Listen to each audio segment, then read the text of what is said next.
اون شب اصلا قرار نبود چیزی بفهمم. فقط میخواستم مطمئن شم خیالم بی دلیله. اما یه تصویر کوتاه، یه جزئیات کوچیک کاری کرد که دیگه نتونم مثل قبل بخونم نگاه کنم. سیامک هستم. 6 سالی میشد با مریم ازدواج کرده بودم. ما زندگیمون رو با عشق شروع کرده بودیم. من توی شرکت راهسازی کار میکردم. پروژه های خوبی میگرفتم و وضعیت مالیم هم عالی بود. مریم هم شاغل بود و میرفت سر کار. اقوام و اطرافیان از دیدن زندگیمون که تو مسیر موفقیت بود قبطه میخوردند. من صبحها میرفتم سر کار. گاهی اوقات تا دیر وقت اونجا بودم. تا اینکه ورق زندگیمون برگشت. مریم خودش با رفتاراش بهم نخ داد. من اینکه اصلاً به هیچ چیز منفی توی زندگی خودم فکر نمی کردم. یعنی به هیچ عنوان باورم نمی شد که بخواد این بلا سر زندگیم بیاد. من توی کارم پشت هم پروژه می گرفتم و مجبور بودم به خاطر پروژه ها مرتب این طرف و اون طرف باشم. مادرم برام همسرم رو انتخاب کرده بود. زنی که از خانواده با اصالتی بود. شاغل بود و دستش هم میرفت تو جیب خودش. و از نظر مالی مستقل بود. ولی برای من درآمد همسرم مهم نبود. همیشه میگفتم درآمدت مال خودته و هر کاری دوست داری باش بکن. چون درآمد خودم برای یه زندگی خوب و ایدئال کافی بود. اوایل تو زندگیمون همه چی عالی بود. چند سال به همین شکل سپری شد. من برای رفاه بیشتر خودم و همسرم خیلی تلاش می کردم. مریم هم پا به پای من کار می کرد. اما یه چند وقتی بود که حس می کردم همه چیز فرق کرده. به هر چیزی که فکر کنید مشکوک شده بودم. همیشه گوشیش توی دستش بود. عشقش نسبت به من کم رنگ شده بود و منم یه چند هفته‌ای بود که به خاطر شرایط کار خودم مجبور بودم به شهرهای اطراف زیاد رفت و آمد کنم. گاهی اوقات هم میشد که برگشتن به خونه برام سخت میشد و مجبور بودم همونجا بمونم. از خستگی توان رانندگی نداشتم. مریم هم تو این شرایط یا میرفت خونه مادرش یا گاهی اوقات هم تنها میمون توی خونه. روزای اول ازدواجمون که اصلا دوست نداشت تنها بمونه. اما حالا میگفت مشکلی نیست، خونه خودمه، راحت ترم، میمونم. دلم نمیخواد جایی برم. خونه خودم میمونم. کسی که از تنهایی وحشت داشت اما حالا اصرار داشت به تنها موندن. مریمی که همیشه دوست داشت کنار من بیشتر لحظاتش رو سپری کنه، بخوابه و بلند شه. اما همش میگفت من خوابم میاد، میخوام برم بخوابم. بعدش میرفت که مثلا بخوابه. اما همش سرش تو گوشیش بود. مریمی که از عشقش به من ذره‌ای کم نمیشد. اما دیگه براش مهم نبود که کجا هستم و چی کار میکنم. یه مدت بود که نسبت به من رفتاراش سرد شده بود. دیگه به زور کنار من میخوابید و میگفت صدای خور و پفات اذیتم میکنه و نمیذاره که بخوابم.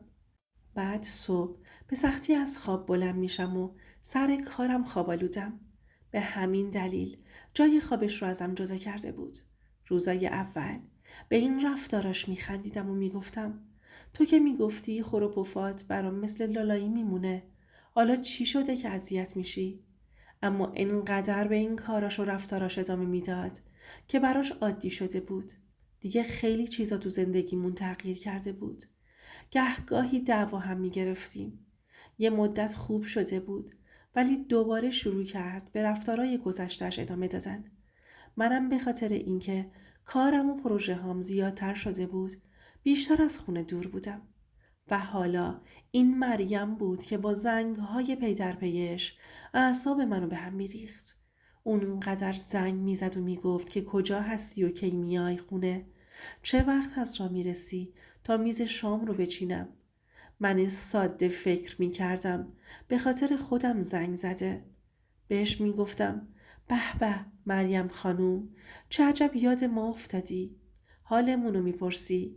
اما کم کم متوجه شدم که این احوال پرسی نیست، یه جور آمار گرفتن از منه. اینکه در حال حاضر کجا هستم و کی برمیگردم خونه. انگار یه سوال مبهمی برام پشت این زنگ زدنهاش به وجود اومده بود.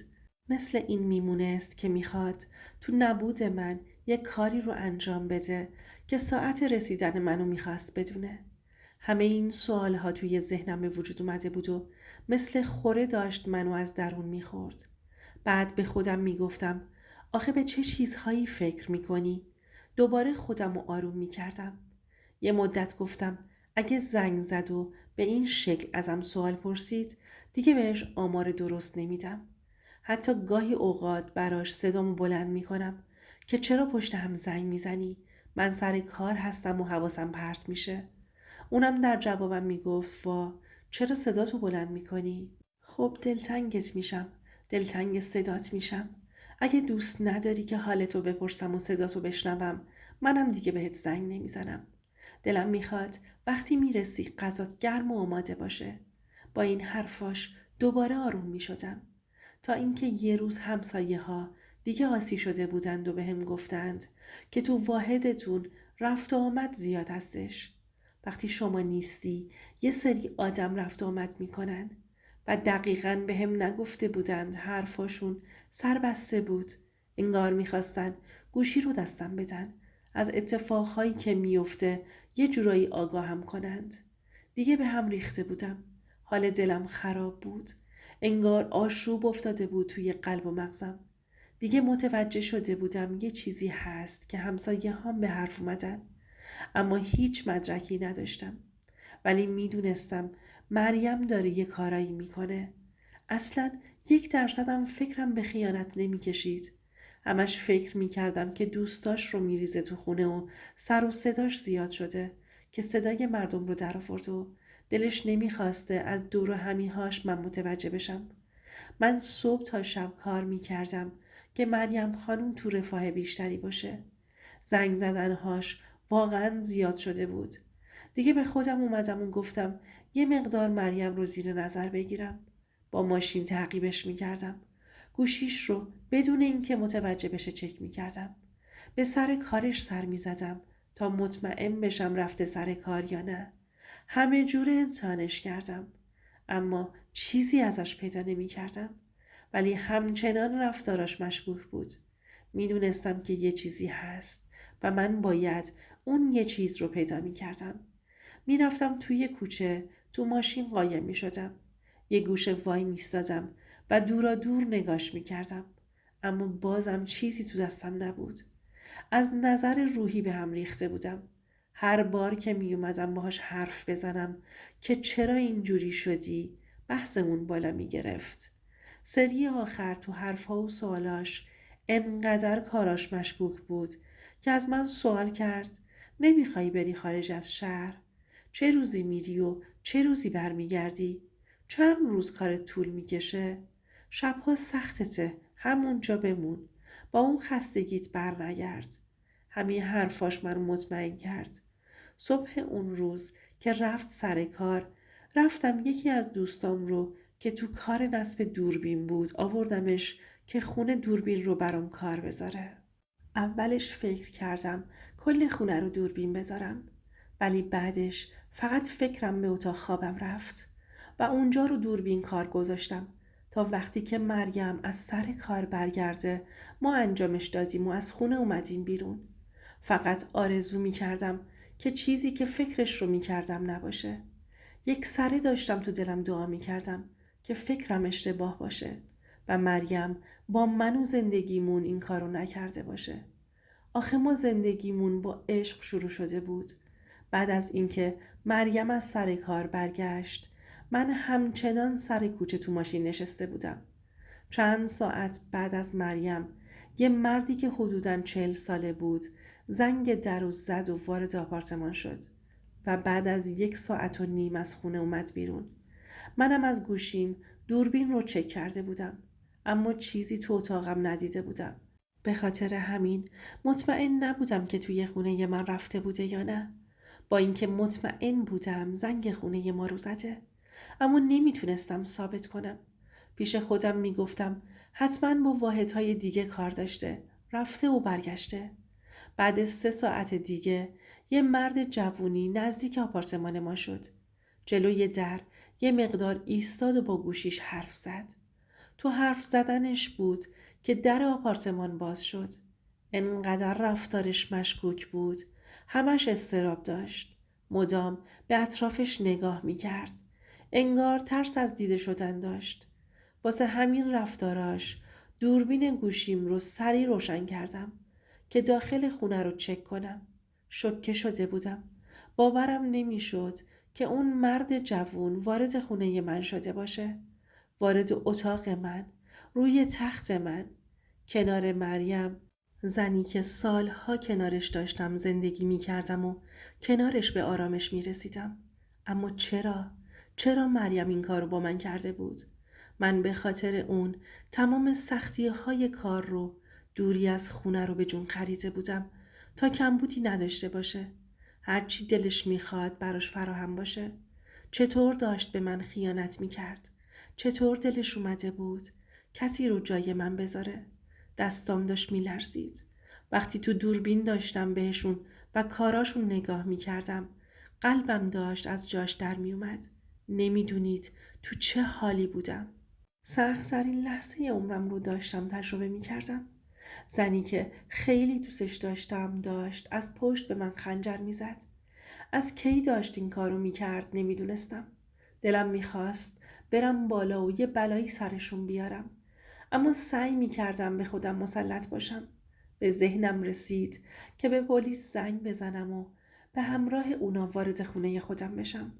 بعد از یه رو پلیس رسید و همراه من وارد آپارتمان شدیم و در واحد رو باز کردم و هر دوتاشون رو با هم گرفتند. سمت مریم حمله ور شدم و چند تا خوابوندم توی گوشش، ولی مدام بهم میگفت که اشتباه کردم و منو ببخش. چطور میتونستم ببخشمش؟ قلبم تیکه تیکه شده بود. غیرتم لگد مال شده بود. بهش گفتم از کی داری این کارو با من میکنی؟ چرا این کارو کردی؟ میگفت همین یه بار بود. اشتباه کردم. غلط کردم. بگو پلیس ها برن. اینجوری آبروم میره. اما دیگه گوشم نمیشنید. بهش گفتم ببین چقدر این کارو انجام دادی که همسایه ها صداشون در اومد و به من خبر دادند. تو فکر غیرت و آبروی منو نکردی. بعد انتظار داری من به فکر تو باشم. من تو رو زیر نظر داشتم و تو خونه دوربین کار گذاشتم تا بتونم خیانتت رو ثابت کنم. تموم تنم میلرزید و لبام خشک و کبود شده بود. آشفته بودم. وقتی بردنشون پسر همش میگفت مگه این شوهر داشت؟ من نمیدونستم. فکر میکردم که مجرده. گفته بود تنها زندگی میکنه. منو گول زده. من اصلا فکر نمیکردم متأهل باشه. وگرنه باهاش نمیموندم. انقدر قشنگ و راحت با من حرف میزد که باورم شده بود که مجرده. منو ولم کنید. من نمیدونستم. بیچاره ازم مدام عذرخواهی میکرد و میگفت که مریم گولش زده و اخفالش کرده. وقتی که تو دادگاه قاضی دلیل خیانت مریم رو ازش پرسید فقط جواب داد من تو زندگیم از نظر مالی مشکلی نداشتم، اما شوهرم منو به خاطر کارش زیاد تنها میذاشت و این شهر و اون شهر میرفت و حتی بیشتر شبها خونه نبود. منم به خاطر تنهاییم این کارو کردم، در صورتی که تمام حرفاش دروغ بود. اون خودش بود که دیگه منو نمیدید و کنارم نمیخوابید. ولی الان چون تو اون موقعیت قرار گرفته بود همه چی رو به گردن من انداخته بود. دیگه ازش متنفر بودم. هر حکمی هم که قاضی براش میبرید دیگه برام مهم نبود. فقط میخواستم از زندگیم سریعتر بره بیرون تا بتونم آبروی از دست رفتم رو دوباره جلوی مردم جبران کنم. من هنوزم زخم دارم، ولی این زخم ها به من یاد داد هر کسی که لبخند میزنه قلبش پاک نیست. طلاق گرفتم، بی سر و صدا و بی حرف اضافه. الان که دارم اینا رو براتون تعریف میکنم 2 سال از اون ماجرا گذشته، ولی من هنوزم نتونستم تو زندگیم به کسی اعتماد کنم. دوست عزیزم، اینم از داستان امشب. اگه تا آخر این داستان کنارم بودی، یعنی درد این روایت رو درک کردی. ممنونم ازت.